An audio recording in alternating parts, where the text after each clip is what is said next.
Hey, what's up, y'all? It's Chris, your sneaker professor, and this is really going to be a lecture. So, those of you who enjoy those type of discussions, just sit back, relax, put this on in the background, listen to it. You can watch it because I'll be popping in a little bit of video and some pictures and some graphs and things like that throughout the video. But I started this discussion probably about 3 or 4 weeks ago with the post, track and field could be the next driver of sportswear. And it was part one. And I was getting into the fact that sprint and high jump, the more explosive sports in track and field, were being underutilized. So I wanted to come back and approach this and give you a lot of information to kind of toss around and think about how, you know what?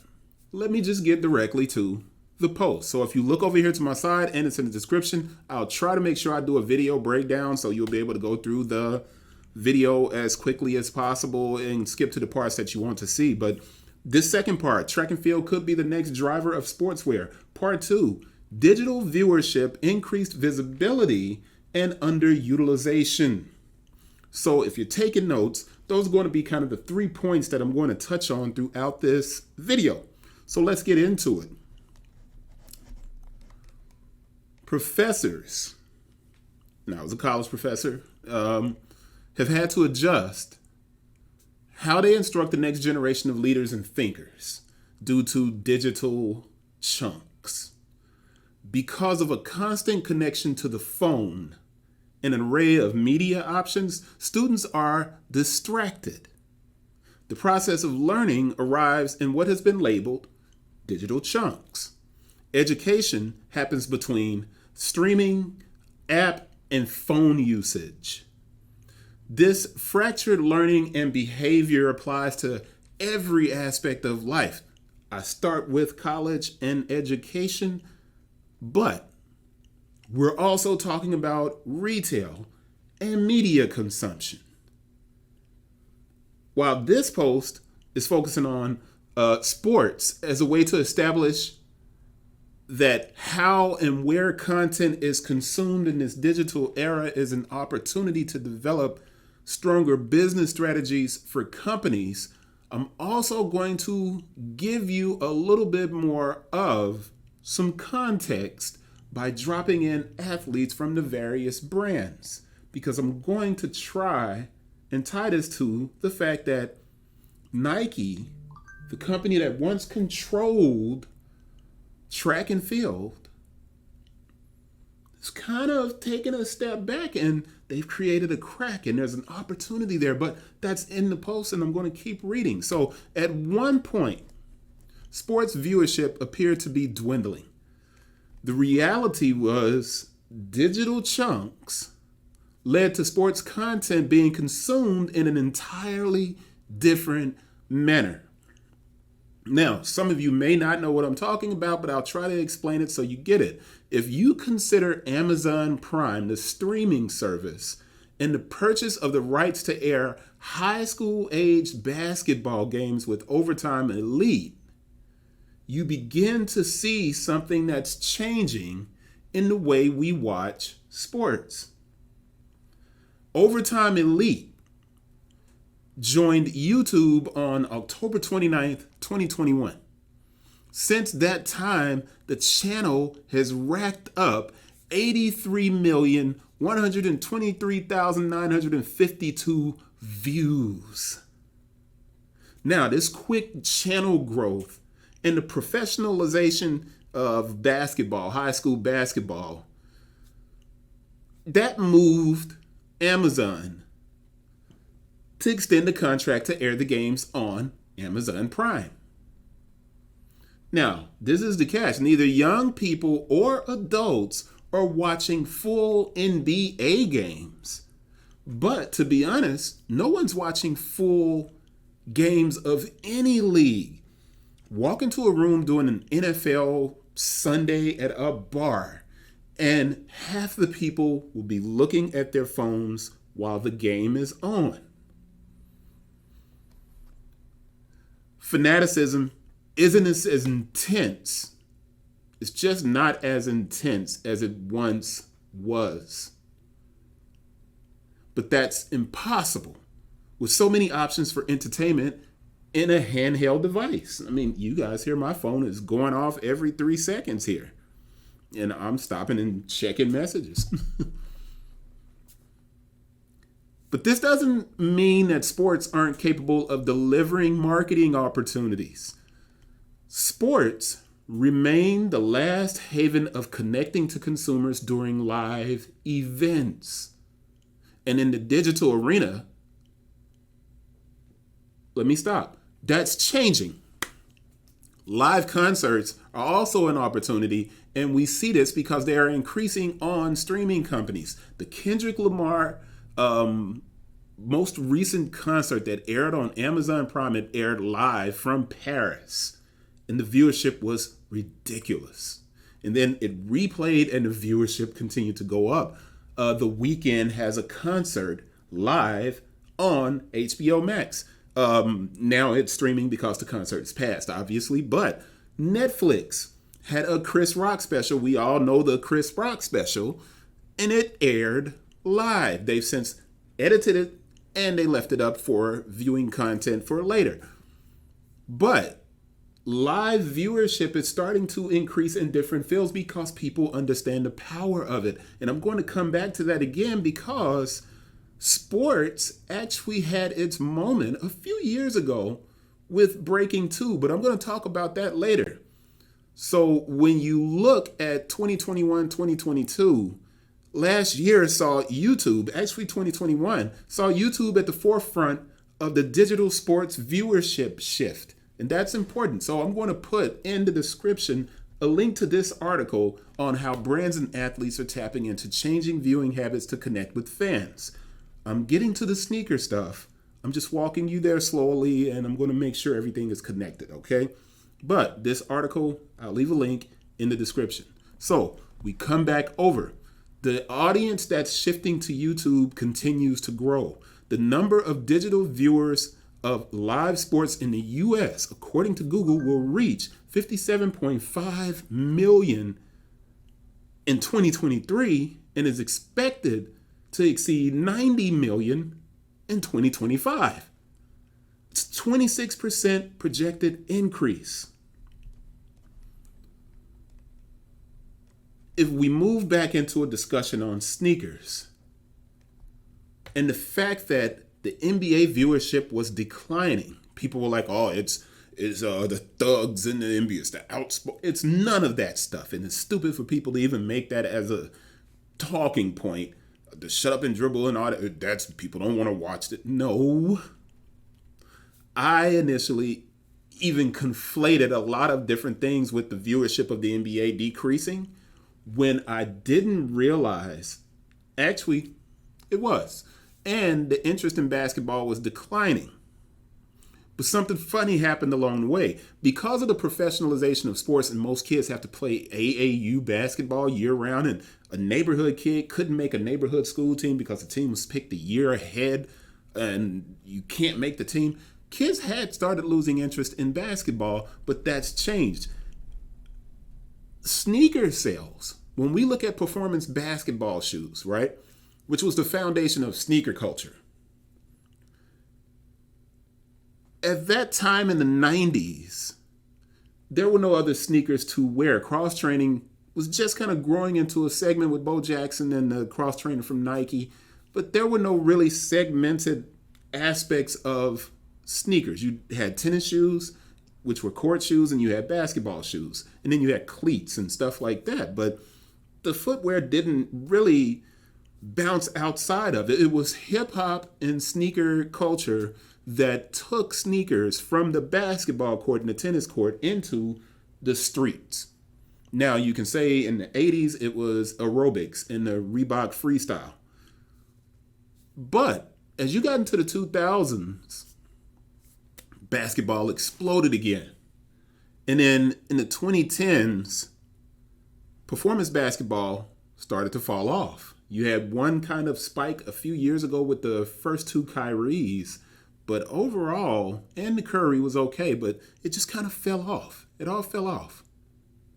It got to the point that a brand like Nike start producing what was one of their biggest things, which was a Christmas release pack and an All-Star Weekend collection. Nike just completely stopped making them. But with YouTube channels like Overtime Elite, along with these social media hoopers like Dev in the Lab, and I'm going to put a link to this channel over here. These kind of social media hoopers have kind of reignited an interest in basketball for the younger generation. And all of a sudden, you see a resurgence in the sale of models that are not even attached to non-signature athletes. So the Nike GT Cut basketball shoe is hitting resale numbers, and an array of Nike basketball signature models are selling well at retail. And this has been declining for years, and now the last couple of years, it's going back up. So you have all of these factors, these social media influencers like Dev in the Lab, and you have these different things that are taking place with Overtime Elite. The viewership is moving, right? Now, I know this has been all about basketball so far, in that I started this saying that performance running is the key. Performance running is doing well already. So don't let me make you feel like it's not doing that great. It's doing well already. It doesn't require an angle, if we want to be honest, because performance running shoes are actually worn more casually than basketball sneakers. But in a business that is always looking to grow, a segment of sneakers that has yet to tap into youth culture or sneaker culture is performance running. Track and field has been seriously underutilized as a driver of potential sales.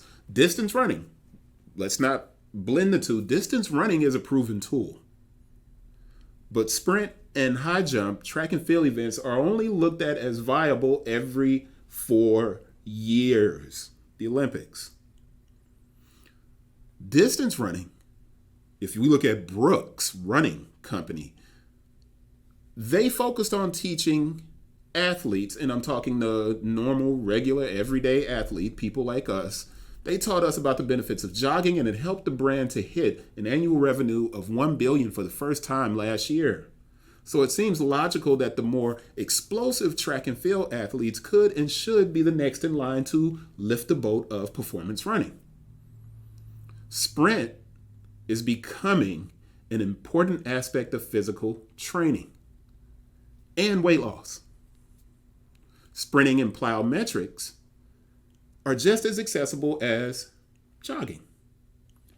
Here's the cool thing. Running in every form is a long-term sport with the ability for athletes from 8 years old to 80 years old to participate in events. Do you know that if there's a Masters event in, let's say, the Birmingham area, in the Crossplex where we go for indoor track and field here in the South, do you know you can enter an event as a regular person that's not attached to anything?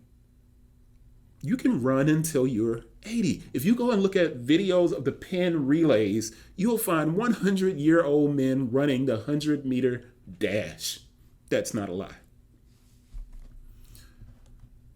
Now, brands have long relied on marathon and distance to drive engagement with consumers, but no brand appears to be aware of how digital viewership is shaping media, and a serious opportunity lies with the fastest men and women in the world.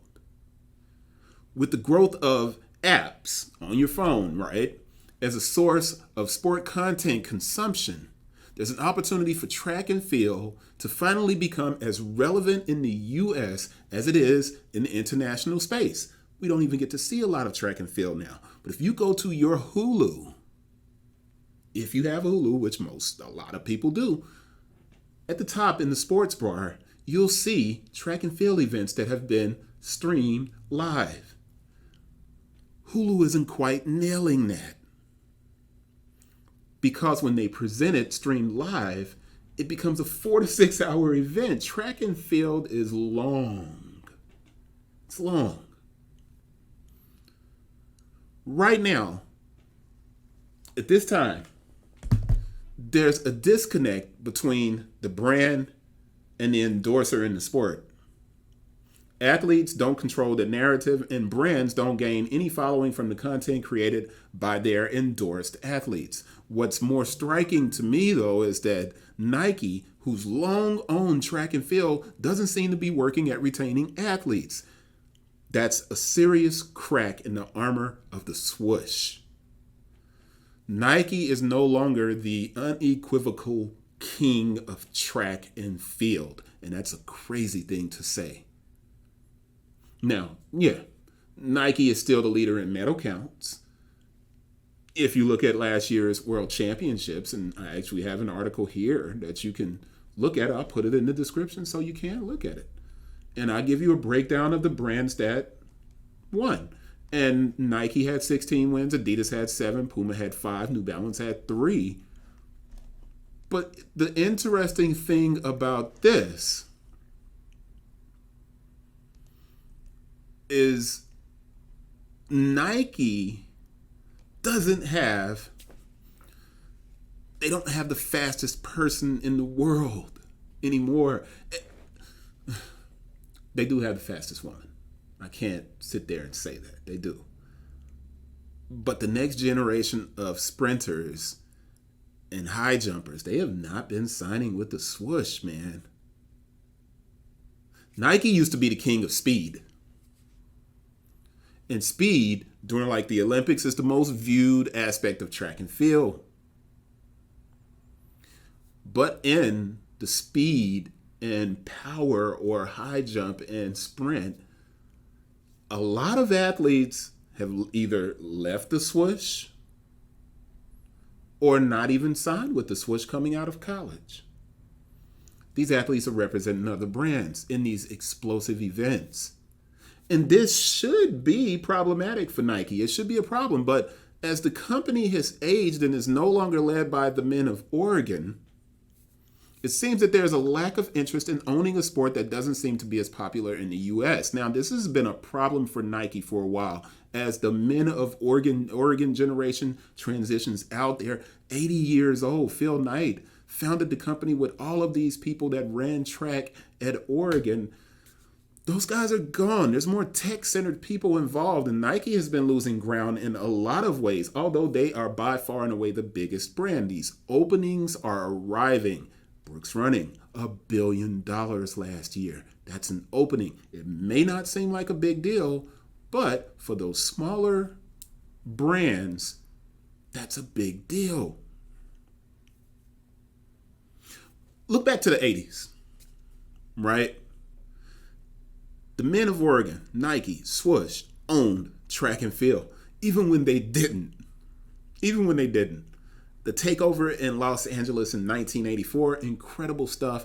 Nike was not the sponsor of the event, but they had billboards everywhere. I was a little kid, and I remember looking at these swooshes showing up in the videos of what was happening around Los Angeles during the Olympics. Everyone remembers these 80s and 90s moments, and those were Nike moments in track and field. Flojo and her amazing world records. Carl Lewis and his multiple discipline medals.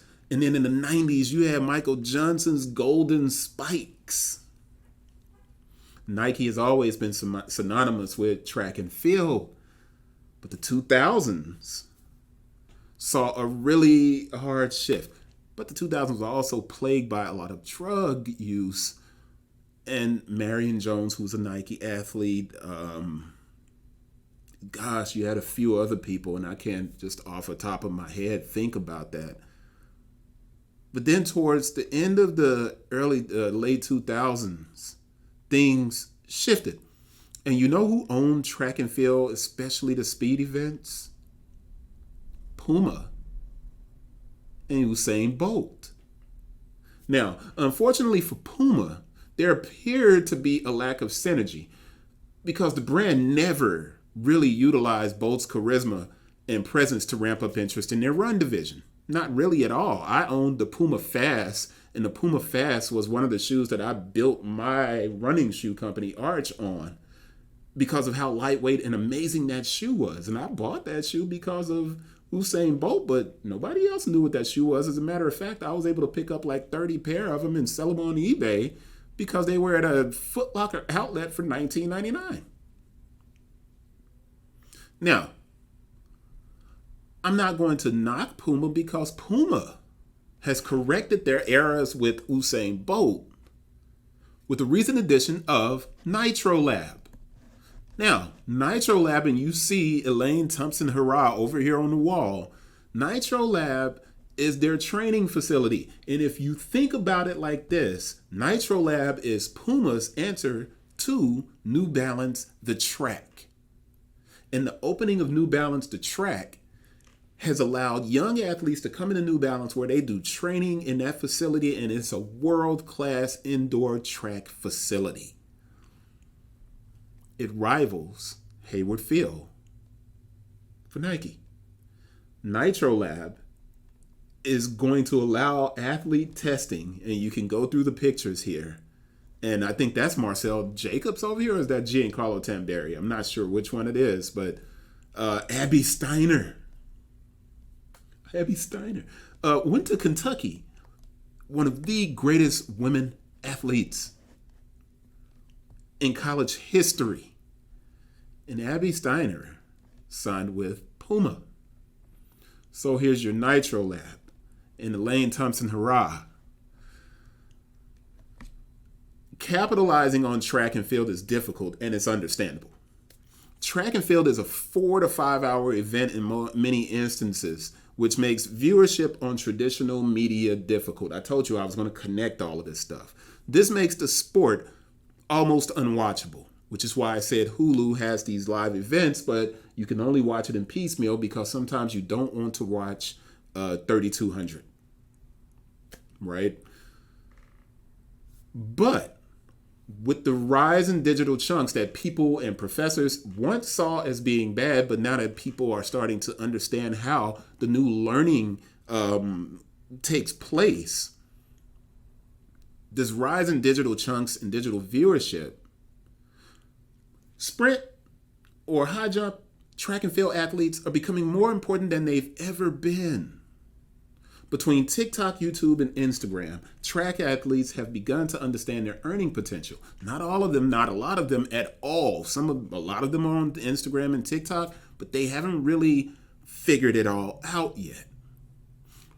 Now the athletes are taking their own steps, but the lack of partnership between the athlete and the endorsee, the endorser it's a serious missed opportunity in the digital sports environment. There's an opportunity now to do these amazing things. The Olympics, they haven't figured it out. They have in a sense because they are usually aired on NBC Sports, and you can go to different sports that were aired during the Olympics, and they've broken them down into these digital chunks. And the viewership on a 100-meter dash for women athletes outranks the viewership on an NBA championship video. And that's a fact. I have an article here on the site that you can research and look at that. College hasn't figured this out yet. As the Olympics and colleges and even high schoolers begin to approach YouTube and social media as a tool, maybe the brands will figure some things out, but they haven't figured it out either. And there are these opportunities for growth. And like I said, if you look back to Nike's Breaking 2 event, not Breaking 2 Electric Boogaloo. I know that was bad. The Breaking 2 event, which introduced us to Nike Next Percent and Eliud Kipchoge attempting to break the 2-hour mark, which he barely missed. That was an amazing event, and it was live streamed on Twitter. But that's a distance event. And distance, we know, works. Olympic viewership is down lower. than it's ever been, according to Sports Media Watch. And it's unclear if the viewership includes social media, but I'd have to say it does not. Brands have failed at executing a strategy in conjunction with track and field athletes who, unlike NFL or NBA athletes, are normal in appearance. You can see a track and field person and you wouldn't even know it. Now, maybe that's a problem for marketing, but really it isn't. The more you show someone, the more you present what they can do and accomplish, the more they become identifiable, and you can work with that. Especially since they look like us.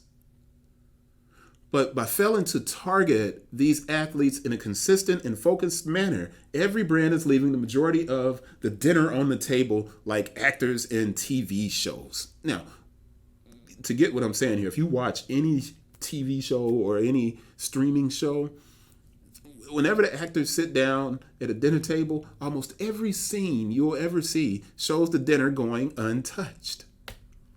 They simply put the food on the table and then they walk on and move to another scene, and I hate seeing that. Brands and athletes are leaving an additional stream of revenue in the YouTube Partner Program. This is not an advertisement for YouTube. I don't even have that many people watching, but they're leaving that money on the table. Track and field training and events can be monetized on the platform for both brand and athlete. Becoming media companies is a powerful aspect of business. Introduction, education, and integration of the stars of sprint and high jump could be the tide that lifts the running segment higher into the market than it's ever been. But here's the funny thing. When you look at the stars of track and field, and there's a list right here, if you look to my side below and I'm scrolling up to it, you'll find that of all these athletes down here listed, only 4 of them have YouTube channels. And of the 4, only 2 are active. And that's Noah Lyles and Sydney McLaughlin-Levrone. So that long list of these fantastic athletes, super marketable people. Now, another thing that you want to notice is that 1 Nike, 2, 3. Of this list, there's only 3 Nike athletes. The fastest man in the world, Fred Curley, runs for Asics. The next fastest man in the world, Trayvon Bromell, runs for New Balance. Christian Coleman runs for 60-meter champion. He runs for Nike. But competing with Christian Coleman as the fastest man in the 60-meter is Marcel Jacobs, and he runs for Puma. Recent college graduate, Joseph Fanboulet, Asics. But it's on the women's side where this is wild. Puma has in its arsenal of athletes the greatest women runners in the world. Now, Nike has the fastest with Shelly Ann Fraser-Price. But when you go to Elaine Thompson-Herah, Puma, Abby Steiner, Puma, Sharika Jackson, Puma, you're like, whoa. Now, Athing Mu, who I love and is amazing in the 800, she's a Nike athlete. But Gabby Thomas, who's marketable as well, Athing Mu is actually modeling now. We got to look at some. We're going to get to that. Gabby Thomas, who was an Ivy League graduate, she runs for New Balance. So you got Femke Bol, New Balance. It's Nike has about 3 athletes that are in this big list of these amazing sprint people. Now, of course, you have less visible athletes there. But the fact that Nike no longer controls running, and this is the wild thing, Elaine Thompson-Herah left Nike. She actually was in a campaign for Nike less than 2 years ago when the Olympics rolled around, and she left Nike to go to Puma. So you have a lot of people that are here. Javon Harrison, who's an amazing high jumper, super marketable kid, Puma. Gianmarco Tamberi, Puma, high jump. Mutaz Essa Barshim left Nike, and he's now with Puma. Now, me saying this, stating that Nike has fallen behind, implies that they aren't working with the athletes they have. But that would be wrong. Nike recently ran a video for training with Athing Mu 4 months ago. And as of 3/25/2023, the video has 13,000 views and over 400 likes. That crack that Nike has left in Sprint is not going to stay there for long.